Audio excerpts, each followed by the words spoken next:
ada melalui pengujian kecukupan proses sanitasi. Bisa kita melakukan uji swab mikrobiologi. Jadi kita usapkan misalnya cotton bud begitu pada permukaan alat atau area produksi, bisa kapas steril atau cotton bud, lalu kemudian itu dianalisis di laboratorium untuk mengecek jumlah mikroorganisme yang sisa atau yang masih ada.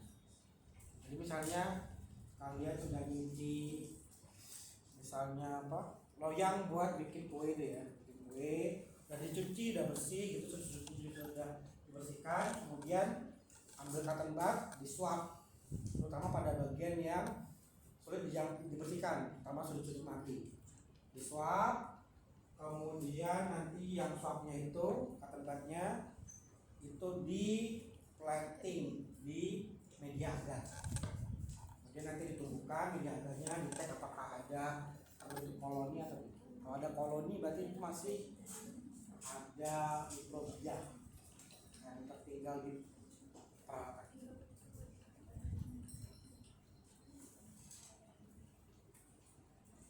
Bahkan ini pernah lihat orang bongkar muatan pakai kontainer yang kapal besar itu, tanker ya, yang dia tuh muat kayak kedelai, gandum gitu ya.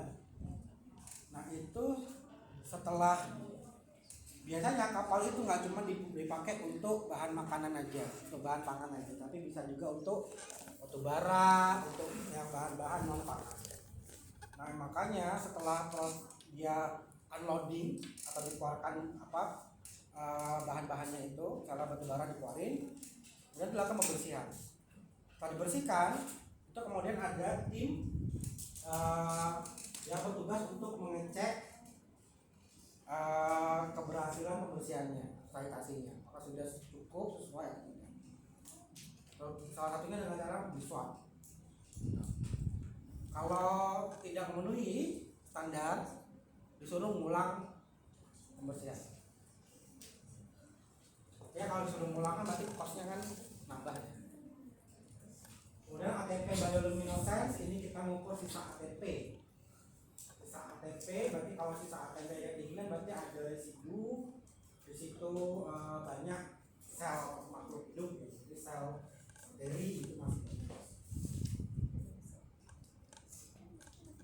Kemudian visual inspection, jadi kita lihat secara kasat mata begitu, kita evaluasi kebersihan fisik area, alat, fasilitas. Nanti ada checklistnya, jadi kita bikin checklist. Nah ini biasanya metode awal untuk deteksi kotoran. Jadi ini dulu, kemudian baru nanti kita lanjutkan dengan uji swab, proses. Jadi step pertamanya bisa visual dulu, yang ini, kemudian baru yang uji swab sama yang ATP. Itu ada pertanyaan sebelumnya? Ada. Kemudian kita lanjut cleaning out place, atau COP ya. Udah pernah dengar COP? Cleaning out place? Belum? Kalau COP, cleaning out place, artinya kita membersihkan permukaan peralatan itu yang kita bisa akses pada kondisinya terbuka. Jadi kalau kita misalnya di rumah deh, kita ngebersihin panci, ngebersihin piring, itu kan permukaannya itu kan kita bisa akses gitu ya. Kita bisa menjangkau semua sudutnya. Nah, sehingga pembersihan ini itu merupakan pembersihan manual, ada peralatan yang dia itu terekspos, kemudian kita bisa bongkar juga. Kita bisa bongkar, kemudian kita bersihkan. Misalnya kalau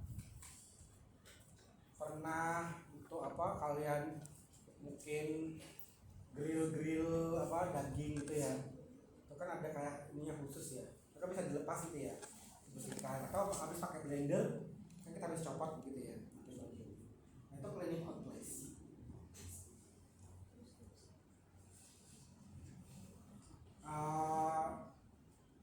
Kemudian yang penting V14 itu ketika dia itu dibongkar itu perlu dihindari kerusakan komponen ketika kita membongkar. Jangan sampai ada bagian yang patah atau misalnya mur bautnya itu terlepas, kemudian bisa mengkontaminasi ke bahan yang dipakai.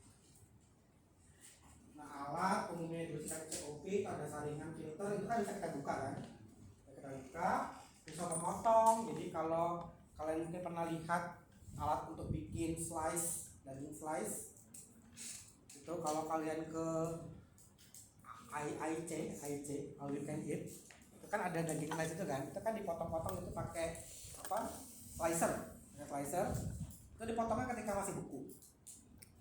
masih beku sehingga mudah kan untuk menghasilkan daging yang tipis gitu ya. Itu bisa kita bongkar. Kemudian kalau pakai yang untuk mengiris daging yang diputar itu kan kita bisa lepas bagian-bagian. Conveyor tray kayak apa istilahnya, loyang begitu bisa kita bersihkan. Kemudian molding itu yang untuk cetakan, yang ambil teknologi pangan, extruder, bagian depannya cetakan itu kan kita bisa bongkar, kita bersihkan. Nah, COP itu prosedur umumnya kita bisa dibongkar, kemudian direndam menggunakan cairan khusus begitu, menggunakan deterjen bisa, suhunya juga kita bisa menggunakan air yang panas. Kemudian scrubbing, ini kayak kita kayak nyuci piring lah gitu ya, di scrub, dibersihkan residunya, digosok begitu secara manual. Setelah itu dibilas penggunaan deterjen, kemudian desinfeksi. Kita menggunakan cairan desinfektan, bisa direndam atau disemprotkan. Kemudian setelah itu dilakukan pembersihan kembali, final rinse gitu ya, pembilasan terakhir. Desinfeksi itu bisa dilakukan, bisa tidak. Kalau misalnya itu dia sifatnya mengolah bahan yang potensi baunya tinggi, misalnya bahan-bahan hewani, maka kita perlu desinfeksi. Nah, habis desinfeksi itu perlu ada final rinse atau pembersihan. Setelah itu ya baru dikeringkan.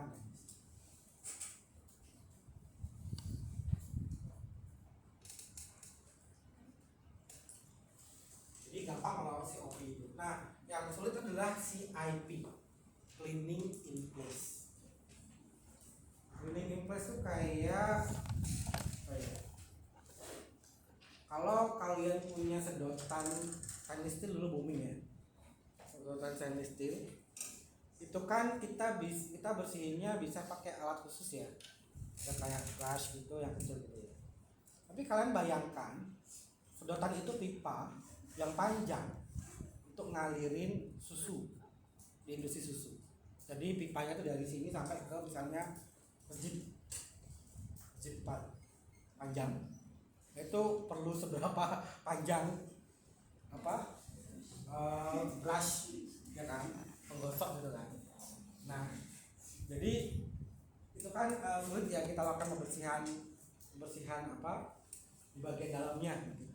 Nah, sehingga CIP itu ada tekniknya, ada teknik yang digunakan untuk membersihkan peralatan yang nggak bisa dibongkar, kayak pipa, kemudian misalnya evaporator atau alat heat exchanger yang dia itu pipa-pipa atau ruangan yang sulit untuk dibuka gitu. Bisa dibuka, tapi kan kemudian harus dipasang, itu membutuhkan waktu yang lama sehingga itu bisa mengganggu proses produksi. Sehingga kita pembersihannya secara in place, artinya kita melakukan beberapa proses di mana di situ dilakukan sama halnya konsepnya dengan COP, kita menggunakan air, deterjen begitu ya, desinfektan, tapi kita membutuhkan peralatan pendukung, kayak misalnya alat penyemprot air atau alat untuk membuat bentuk spray, gitu ya, seperti itu. Kayak pompa air lah gitu, atau water jet gitu, untuk mengalirkan, misalnya tadi pipa kan, untuk mengalirkan si bahan pembersihnya, mengalirkan si disinfektannya. Kalau misalnya evaporator gitu ya, evaporator begini bentuknya, evaporator. Kemudian di sini itu ada alat pendukung, itu dia bisa men-spray cairan pembersih gitu ya, di spray sehingga dia bisa menyentuh semua bagian. Walaupun kita nggak buka, tapi dengan alat spray itu kan dia bisa menyemprotkan cairan bersih ke seluruh bagian.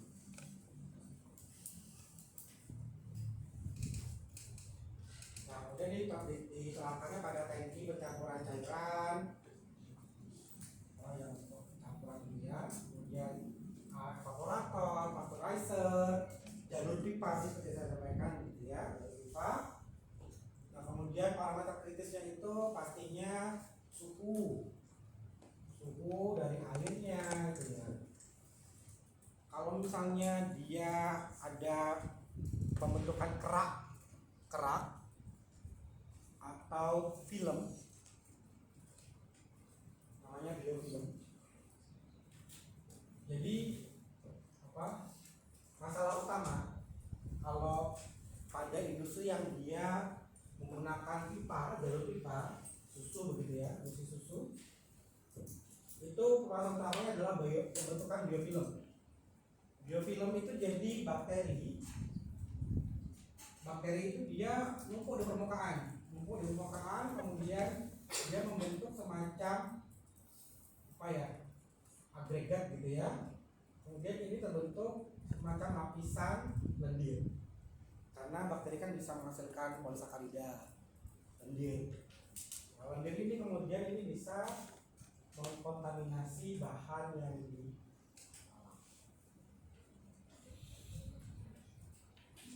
sehingga kita mungkin perlu air dengan suhu tinggi. Kemudian juga konsentrasi bahan kimianya juga perlu dipertimbangkan. Kemudian waktu sirkulasi, jadi berapa kali lakukan proses sirkulasi air untuk membilas atau membersihkan gitu ya. Kemudian juga kecepatan alirannya juga.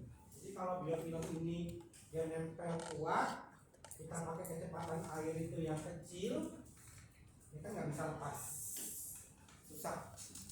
Nah, kita perlu kombinasi suhu, konsentrasi bahan kimia, jumlah sirkulasi air, sama kecepatan aliran air itu yang tepat.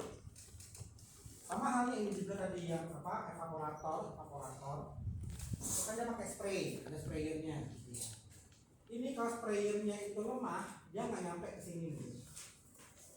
Bagiannya nggak nyampe. Spraynya lemah, itu cuma mungkin di bagian sini. Sininya nggak menjadi. Dan keuntungannya itu bisa menjamin proses pembersihan, kita bisa menghemat air, energi dan bahan kimia. Kalau yang TOP kan kita bersihin permukaan, kan istilahnya kita bongkar gitu ya. Airnya itu ya sudah ke saluran untuk pembuangan sampel limbah gitu ya. CIP itu air yang kita gunakan itu bisa berkali-kali. Jadi misalnya tadi ada pembersihan, itu misalnya pertama dialirkan disirkulasikan sampai selesai, kemudian air ini kita kumpulkan. Ini air digunakan untuk sirkulasi yang kedua. Nah, kalau kita pakai deterjen, misalnya deterjen, ini kan ketika dibersihkan disirkulasikan pada fase pertama, kan dia masih ada deterjennya kan. Jadi kita bisa gunakan ini untuk fase kedua, atau kita gunakan ini untuk pembersihan pada line pipa lainnya juga bisa. Kemudian juga meminimalkan resiko cedera pekerja. Tapi kalau alatnya itu berat gitu ya, kayak ada pisau memotong begitu kan, kalau pembersihan secara COP itu bisa ada potensi bahaya untuk pekerja.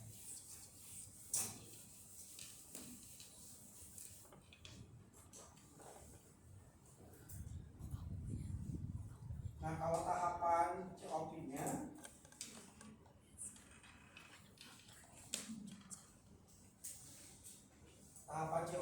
itu hampir sama seperti CIP, seperti COP. Jadi pre-rinse itu kita menggunakan air dulu untuk membilas, kita membilas. Kemudian sirkulasi dengan deterjen atau soda kaustik. Kemudian kita lakukan pembersihan pembilasan atau intermediate rinse. Kemudian ketiga kita sirkulasikan dengan bahan desinfektan atau sanitizer. Kemudian selanjutnya baru final rinse untuk membersihkan si bahan sanitizer dan juga drain. Kalau pada industri susu itu biasanya pasti memerlukan ini sirkulasi sanitizer, karena memang susu itu potensi bahaya ya itu tinggi. Kalau di istilahnya di HACCP kan kita mengidentifikasi potensi bahaya atau hazard atau potensi bahaya. Nah, potensi bahaya yang tinggi itu contohnya adalah susu, daging, telur, itu potensi bahaya tinggi. Yang rendah itu bahan-bahan yang dia kadar airnya rendah, atau dia komponen gizinya tidak lengkap, tepung-tepungan,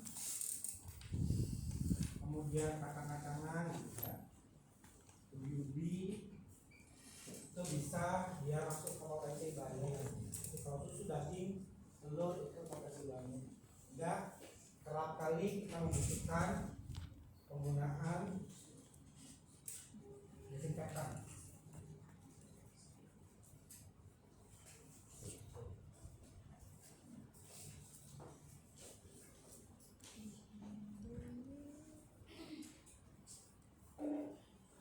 Nah, ini yang pre-rinse, jadi itu bisa kalian baca ya. Ini saya sudah tambahkan penjelasannya masing-masing tahapan. Jadi ini penggunaan awal, bilangan awal, menghilangkan sisa produk dengan menggunakan air. Kita bisa mengalirkan air itu pada suhu tertentu gitu ya. Kita menggunakan suhu hangat atau tinggi ke sistem, jadi misalnya piping, pemipaan gitu, untuk menggunakan membawa keluar kotoran-kotoran yang besar. Nah, air bilasan ini di awal ini dia tidak mengandung bahan kimia ya. Kemudian yang sirkulasi deterjen, kita pasti menggunakan deterjen yang kita akan hilangkan sisa bahan organiknya, lemak, protein dan juga karbohidrat. Tadi sama seperti COP, deterjennya itu bisa alkali atau dia deterjen yang menggunakan deterjen disirkulasikan secara tertutup melalui sistem tangki pipa gitu ya. Jadi kalau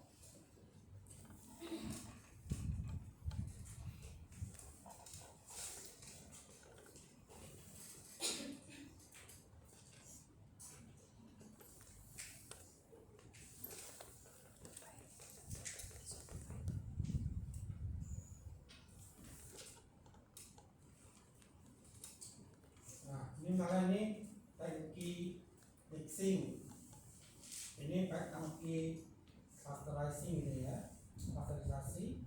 Ini pipanya, ini pipa di awal itu dari misalnya juga dari apa?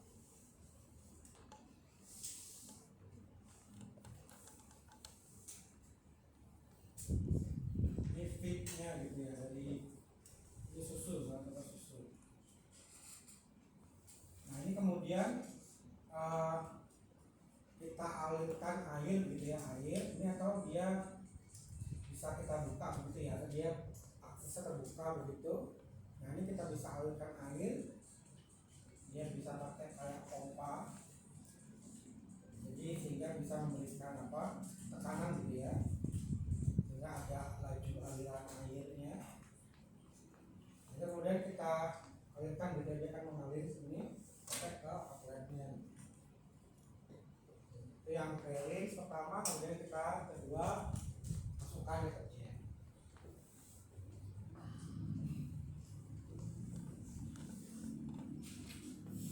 Nah kalau yang terkadang kalau sistemnya kita menggunakan pompa begitu ya, kalau dia ada busa, penggunaan deterjen busa itu akan menyulitkan mengalir cairan itu mengalir. Jadi bisa jadi debitnya berbeda ya. Disarankan yang tidak menggunakan deterjen yang busa atau non-foaming deterjen. Nah dalam banyak kasus kalau mencuci ini bisa dikembalikan kembali, dialirkan kembali, jadi bisa digunakan beberapa kali sehingga bisa lebih hemat.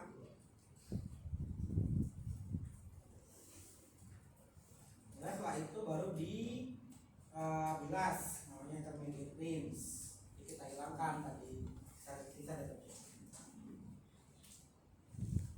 Kemudian yang perlu diperhatikan adalah supaya deterjennya ini dia bisa hilang secara maksimal, supaya menghindari interaksi dengan sanitizer atau bahan disinfektan. Mungkin ada yang pernah baca di kemasan sabun atau deterjen sabun cuci baju gitu ya, bahwa tidak boleh mencampurkan deterjen ini dengan deterjen yang lain. Ya kan, pernah baca gitu ya. Itu karena bisa jadi ada interaksi kimia yang menyebabkan mungkin peningkatan suhu atau mungkin perubahan warna, pembentukan senyawa-senyawa yang mungkin tidak diharapkan. Kemudian kita mensirkulasikan sanitizer atau desinfeksi menggunakan desinfektan. Tujuannya untuk membunuh mikroorganisme patogen atau pembusuk yang mungkin masih tertinggal setelah proses pembersihan dengan deterjen. Terutama kalau kita ngolah bahannya dia potensi banyak tinggi, maka kita menggunakan sanitizer. Sama bahan desinfektannya bisa sodium hidroklorid atau paracetat, hidrogen ya. Jadi terkait dengan waktu kontaknya, konsentrasinya itu perlu kita tentukan yang optimal, sehingga sebelum melakukan CIP itu perlu ada namanya trial terkait dengan berapa konsentrasi baik itu deterjen, kemudian bahan desinfektannya, kemudian juga debit, laju air, suhu air. Kemudian kalau kita menggunakan sistem spray itu dia kekuatannya juga ya, kekuatan si nozzle-nya. Sama sirkulasi. Atau kalau sirkulasi ternyata sudah habis bahan deterjennya, maka oke. Tapi kalau misalnya ternyata di sampling, di swab itu ternyata di pengujian pakai SPLC misalnya, kok ada bahan aktif deterjen, nah itu kita makanya perlu dibilas lagi, atau kita menggunakan sirkulasi yang kedua, ketiga, dan seterusnya.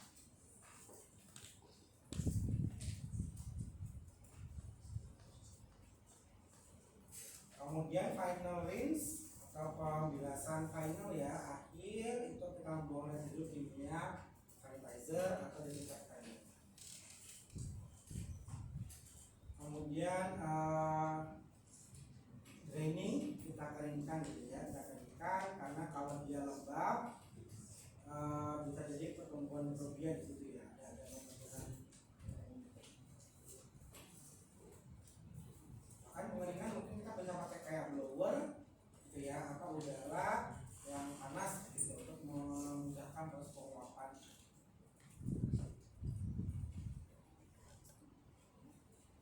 Jadi itu yang cleaning outflash dan juga cleaning replace itu ya. Cuman paling sulit adalah CIP. CIP itu memang perlu personil yang terlatih COP. Kemudian juga prosedurnya juga harus jelas. Kemudian kita lanjutkan hygiene. Hygiene jadi ini dari sisi terutama pada personil. Nah, hygiene personel bisa mencakup pemeriksaan kesehatan rutinnya. Biasanya ada medical check up rutin gitu. Bahkan biasanya ini apa?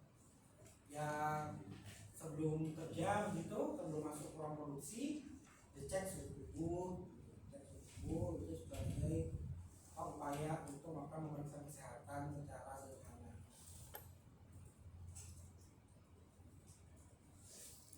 Latihan hygiene personal, kemudian kita menyediakan fasilitas cuci tangan dan sanitasi yang baik, penggunaan APD, jadi pada daerah-daerah yang sifatnya high risk level, zona-zona yang dia resikonya tinggi, itu perlu penggunaan APD.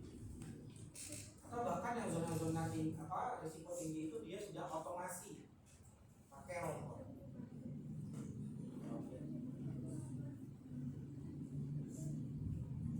Saya juga terkadang pada beberapa industri itu kalau memang dia high risk, sebelum masuk ruang produksi itu dia kayak dihembuskan udara steril begitu ya, udara steril supaya menghilangkan sisa kotoran debu atau apa begitu dari luar, sehingga kita bisa menjaga kontaminasi.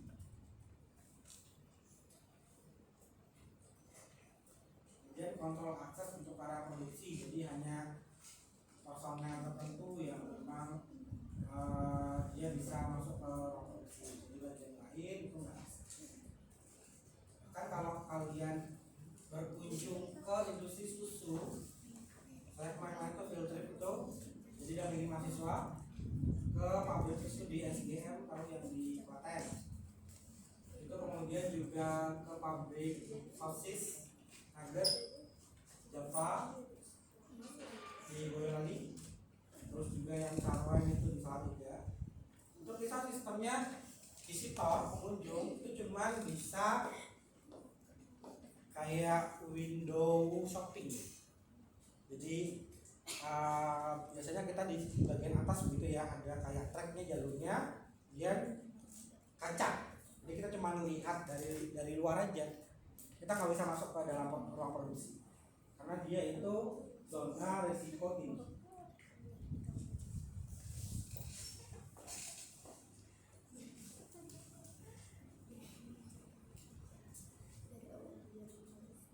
Jadi kadang kalau ada yang magang di susu itu nggak dapat prosesnya operasional seperti apa karena cuma biasanya dari luar. Nah ini pekerja karyawan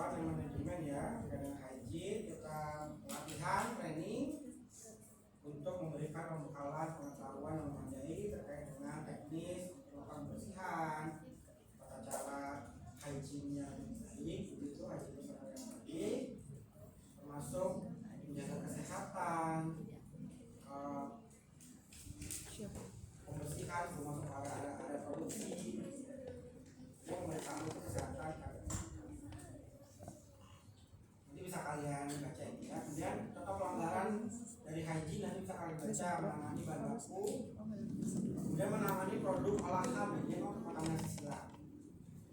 Bekerja dekat atau di lantai. Kalau di rumah tangga mungkin masih ada yang kayak bikin kue nastar atau bikin apa kan dekat di bawah gitu ya. Terus apa? Di situ orang lalu lalang gitu ya. Ya kalau di TikTok tuh kayak berdapan gitu ya. Ya gitu lah gitu. Kemudian kembali dari toilet dan cuci tangan gitu. Kemudian penggunaan alat itu yang dia tidak harusnya digunakan di area produksi, menggaruk-garuk muka, kemudian menangani produk berikutnya panjang gitu ya, agar organ itu tidak bersih kemudian menangani produk. Biasanya kalau masuk ke area produksi ada kayak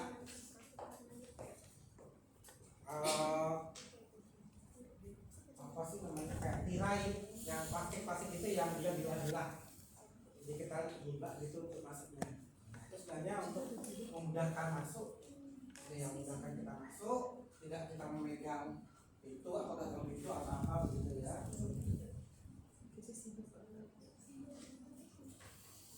Kemudian ini tadi zonasi hygiene, jadi ada level area produksi itu yang dia itu high risk yang risikonya tinggi, ada yang low risk atau risikonya rendah.